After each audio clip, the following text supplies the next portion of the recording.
नमस्कार. तू ही रे माझा मितवा ह्या सिरियलचा जबरदस्त एपिसोड पाहायला मिळणार. प्रोमोमध्ये दाखवत आहेत की नम्रताने लग्न केले आणि ईश्वरीशी ती वाद घालते. चला तर मग येणारे ट्विस्ट आणि येणारा भाग एकदम इंटरेस्टिंग आहे, तो आपण एन्जॉय करूया. आपल्याला आता नेहमीप्रमाणे इथे हे दिसतंय की ईश्वरीची आई म्हणजे सुप्रिया सांगू लागते की आम्हाला ना जायचं आहे जरा अक्कलकोटला स्वामींची सेवा करण्यासाठी, आम्ही दोघेही जाणार आहे. तरी ते ईश्वरी म्हणू लागते की नम्रताताईला एकटीला कशाला घरी सोडताय, मग तिला घेऊन आम्ही येतो ना आमच्या घरी. तरी ते लग्ना अगोदर सासरी राहणं मला पटत नाही असं सुप्रिया सांगते. आणि राहिला विषय ना तिचा एकटं राहण्याचा, तर ती एकटी राहू शकते, पण शुभूचं काय करायचं हाही प्रश्न इथे पडलेला असतो ईश्वरीला. तर ईश्वरी तिच्या आईला म्हणते नाही तर त्याला त्याच्या मित्राच्या घरी किंवा दुसरीकडे काहीतरी सोय करायला सांगा. मग ती म्हणते हो ना गं, मलाही तोच प्रश्न पडला आहे, त्याला कसं सांगावं ते सुचे ना, पण ह्या विषयावरती बोलावं तर लागल.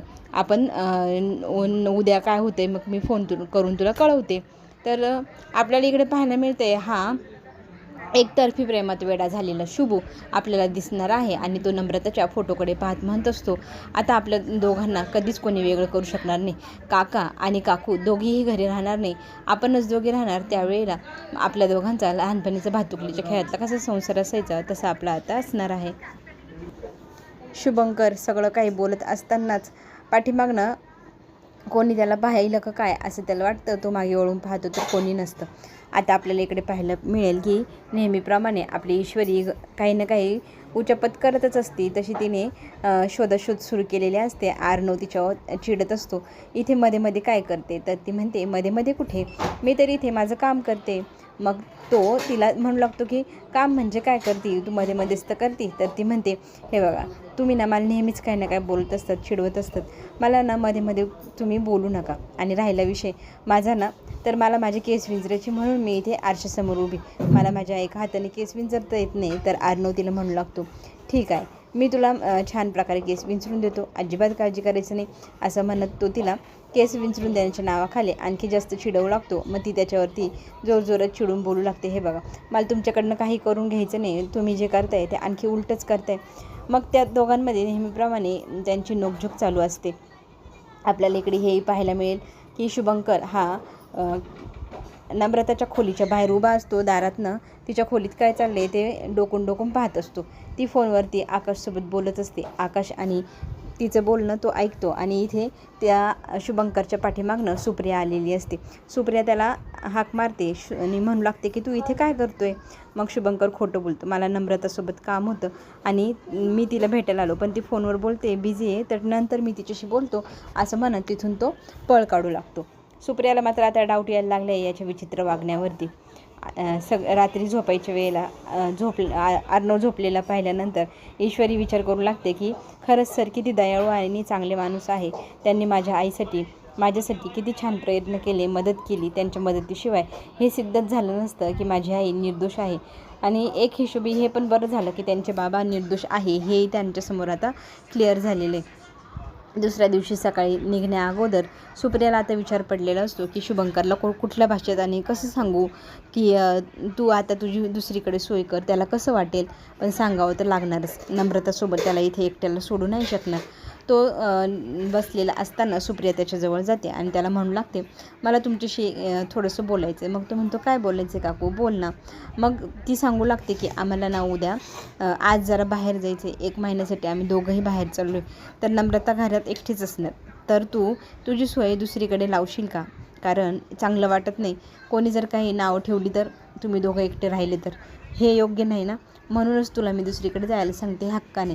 तर इथे तो म्हणतो हो काही काळजी नाही, मी माझी सोय माझ्या मित्राच्या घरी लावतो, महिनाभर मी त्यांच्याकडे राहील असं सांगून तो गोड बोलू लागतो. सुप्रियालाही आनंद होतो की किती छान, यांनी काही प्रश्न केले नाही किंवा याला रागही आला नाही आणि काही न बोलता कामही झालं. खरं तर शुभंकरला फार राग आला आहे. शुभंकर मनातली मनात म्हणू लागतो की ह्या नम्रताच्या आईबापाकडे पैसा नव्हता, माझ्या बापाने या संजयला पैसे दिले आणि हा आज मलाच त्याच्या घरातनं जायला सांगतोय. माझ्या बापाच्या जीवावर एवढे मोठे झाले आणि मला नम्रतापासून तोडू पाहत आहे, पण मी नम्रताला सोडून कुठेही जाणार नाही. मी आत्ता जरी यांना सांगतोय मी चाललो आहे, पण मी जाणार नाही असं म्हणत आता तो त्याच्या वेगळ्याच प्लॅनमध्ये आहे. त्याने खरं तर आकाशला मार्गातनं काढण्यासाठी त्याला मारण्याचा प्लॅन केलेला आपल्याला पाहायला मिळेल. नम्रता तिच्या आईला म्हणत असते की काळजी करू नको, मी एकदम व्यवस्थित घर सांभाळेल, सगळं सांभाळेल, तुम्ही छान प्रकारे सेवा करा. तर इथे नम्रताला तिची आई सांगते की व्यवस्थित घरातनं निघताना क्लाउड किचनला जाताना गॅस वगैरे बंद कर, लाईटी बंद कर, फॅन बंद कर. तिच्या आई इतकी गोष्टी सांगत असते तिच्या आईला. ती म्हणते त्यापेक्षा तू जाऊच नको, इथेच राहा. किती मला लहान मुलासारखं काय काय समजवत आहे. आता इकडे ना आकाशला फार घाई झाली आहे, कारण त्याला माहिती आहे की सुप्रिया घरी नाही आणि नम्रता एकटी, तिला भेटायला जायची. त्याला इतकी उत्सुकता लागली. त्यात ईश्वरी मग म्हणू लागते की भाऊजी तुम्हाला जायचं आहे, मला कळतं आहे तुमची एवढी घाई कशासाठी चालली आहे. आपण दोघं एक काम करूया, आज नम्रताताईसोबत दिवसभर राहूया, छान पिक्चरला वगैरे जाऊया. तर तितक्यातच सुप्रियाचा फोन येतो आणि सांगू लागते की मी निघत आहे आणि नम्रता ही क्लाउड किचनला जाणार आणि शुभंकरची काय सोय केली विचारलं. ती सांगते की तो त्याच्या मित्राकडे जाणार आहे. मग आकाश म्हणतो चला मी पण आता निघतो. तर वहिनीलाही यायचं असतं, तर तो म्हणतो ठीक आहे आपण तिघंजणं पिक्चरला जाऊया.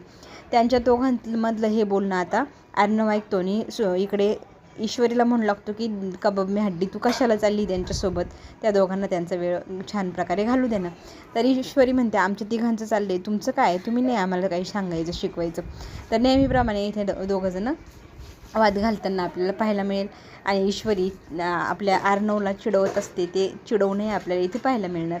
पुढे आपल्याला हेही पाहायला मिळेल की इथे अर्णव ईश्वरीला म्हणू लागलेला असतो की ते दोघंजण त्यांचा वेळ घालताय मस्त छान प्रकारे, त्यांना घालू दे आणि आपणही आपला वेळ कशाला वाया घालवायचा, आपणही आपला रोमॅन्टिक वेळ आपल्यासाठी वापरूया की, असं म्हणत तो तिला छान प्रकारे प्रपोज करताना दिसेल. ईश्वरीला कळत न कळतपणे अर्णव सांगत असतो की माझं हे तुझ्यावर प्रेम आहे, पण हे तिला कळतंय पण उमजत नाही असं दाखवून ती तिथून पळ काढते. पुढे आपल्याला हे पाहायला मिळेल की सिरियलमध्ये एक नवीन ट्विस्ट. खरं तर इथे आता आकाश भेटायला गेला आहे नम्रताला आणि शुभंकर हे सगळं काही दुरून लपून छपून पाहत असतो. त्याचा संताप होत असतो. त्याने इतका राग मनात ठेवला आहे की तो म्हणतो ह्या आकाशचं आता घडी घडी नम्रताला भेटायला येणं, तिच्याजवळ जाणं हे काही मला सहन होत नाही. मी याचं आजच कार्यक्रम लावणार आणि त्याला मी आजच ह्या जगातून दुसऱ्या जगात पाठवणार, असं त्याचा प्लॅन आहे. आणि इथे आपल्याला हेही पाहायला मिळेल की छान प्रकारे वेळ आपला एकमेकांसोबत आकाश नम्रता घालवत असतात. लपून छपून शुभंकर हे सगळं काही दृश्य पाहत असतो.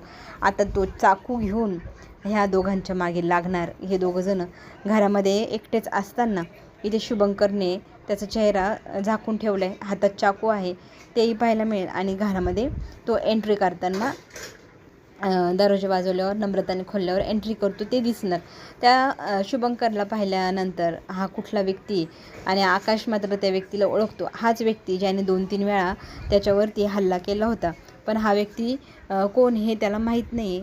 आता ते आपल्याला पुढे पाहायला मिळेल काय ट्विस्ट येणार आणि त्या ट्विस्टमधनं काय होणार. खरं तर हा एक जबरदस्त ट्विस्ट आहे. ह्या सगळ्या घडामोडींनंतर आकाश काही नम्रताला एकटीला सोडायला तयार नसतो. आकाश नम्रताला आता घेऊन कायमचा स्वतःच्या घरी जायचं ठरवतो. पण नम्रता म्हणत असते की बिना लग्नाचं तुझ्या घरामध्ये राहणं हे काही योग्य नाही, माझ्या आईला हीच गोष्ट आवडलेली नाही.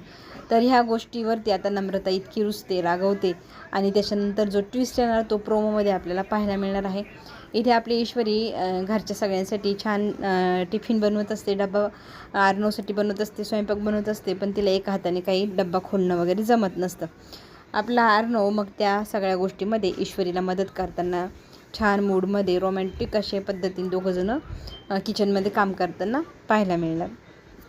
इथे ईश्वरीला काय चालले नम्रताकडे किंवा आईच्या घरी काहीही माहीत नाही आणि इथे हे सगळं गोष्टी एवढ्या झटपट कशा घडल्या हे तिला कळणारही नाही. पण ज्या वेळेला तिच्यासमोर अचानकच नम्रताताई दरवाजा वाजवल्यावरती दरवाजा उघडल्यानंतर दिसते, तर त्या दृश्याने खरं तर तिच्या तळपायाची आग मस्तकात जावी अशी झालेली असते. आणि ती पाहते तिच्या बहिणीला लग्न करून आली आहे आकाशसोबत, तेही अचानकच. हा सगळा प्रकार का आणि कधी घडला म्हणून ती प्रश्न विचारू लागते. तर इथे नम्रताचा जो जोर असतो तो फारच वेगळा असतो. ती म्हणू लागते तुला काय वाटतं, तू एकटीच ह्या घरामध्ये राज्य करणार आणि ह्या सगळ्या सुखांचा उपभोग घेणार आणि मी नाही घ्यायचा, मी लग्न करून आता इथे आलेली आहे, आता मी इथे कायमची राहणार आहे असं नम्रता इथे ईश्वरीशी वेगळ्या टोनमध्ये बोलते. तिचा तो रोख, तिचा तो रुबाब, ते सगळं पाहून खरं तर आश्चर्याचा धक्काच सगळ्यांना बसला आहे। वल्लवी मात्र म्हणत असते की तुझ्या बहिणीने माझ्या मुलाला नादी लावलं आहे, ती आता जबरदस्ती या घरात पण घुसून आली, तुम्ही दोघी बहिणी मिळून या घरावर राज्य मिळवण्याचा प्रयत्न करतायत का? आणि इथे ना नम्रताचा जो काही रोख आहे तो पाहिल्यानंतर अर्णवला इतका राग येतो, तो आता तिला संतापून चांगलीच वॉर्निंग देतानाही आपल्याला पाहायला मिळणार। दोघी बहिणींमध्ये पडलेली फूट, ह्या सगळ्या गोष्टीचा फायदा आता वल्लवी घेतानाही आपल्याला दिसणारच आहे। चला तर मग पुढे जो येणारा ट्विस्ट आहे तो पाहण्यासाठी चॅनलला लाईक करा, सबस्क्राईब करायला विसरू नका। आपण पुन्हा भेटूया नवीन व्हिडिओसोबत।